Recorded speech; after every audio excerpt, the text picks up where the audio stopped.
ডিব্ৰুগড়ত দিনক দিনে বৃদ্ধি পাব ধৰিছে নাহৰ ফুটুকীয়া বাঘৰ আতংকই। এবাৰ ডিব্ৰুগড় বকপৰা চাহ বাগিচাত নাহৰ ফুটুকীয়া বাঘৰ সন্তাস। পাত্ৰকৰ্ম কৰিবলৈ যোৱা অৱস্থাত এজন শ্ৰমিকক আক্ৰমণ কৰিলে নাহৰ ফুটুকীয়া বাঘে। সৰজু লোহাৰ নামৰ শ্ৰমিকজন সংকটজনক অৱস্থাত বৰ্তমান অসম চিকিৎসা মহাবিদ্যালয়ত চিকিৎসাধীন হৈ আছে। পিছফালৰ পৰা ডিঙিত আক্ৰমণ কৰিলে শ্ৰমিকজনক নাহৰ ফুটুকীয়া বাঘে, যাৰ বাবে এতিয়া বন বিভাগৰ বিৰুদ্ধে ক্ষোভ উজাৰিছে স্থানীয় ৰাইজে।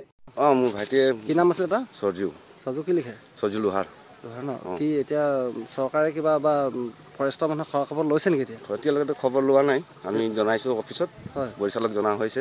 এতিয়ালৈকে কোনো খা খবৰ আমাৰ পৰা লোৱা নাই মানে। এতিয়া মেডিকেলত ন? মেডিকেলত নিয়া হৈছে।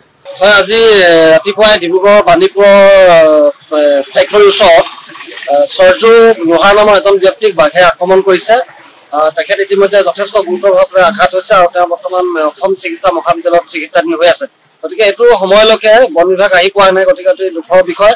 এই ক্ষেত্ৰত বন বিভাগে বাঘটো পৰ্যাপ্ত কৰিবৰ কাৰণে পদক্ষেপ ল'বলৈ আমি আপোনালোকে এই চেনেলৰ যোগেদি আহ্বান জনাইছোঁ। লগতে যিজন ব্যক্তিক আক্ৰমণ কৰিলে তেওঁক চিকিৎসাৰ বাবে চৰকাৰৰ ফালৰ পৰা বিশেষ সাহায্য প্ৰদান কৰিবলৈ আমি সন্মিলিত অসমীয়া যুৱ শক্তি অসমৰ তৰফৰ পৰা অনুৰোধ জনাইছো। আৰু এইদৰে দিনক দিনে ডিব্ৰুগড় উপকণ্ঠ অঞ্চলত বৃদ্ধি পাব ধৰিছে নাহৰ ফুটুকীয়া বাঘৰ আতংক।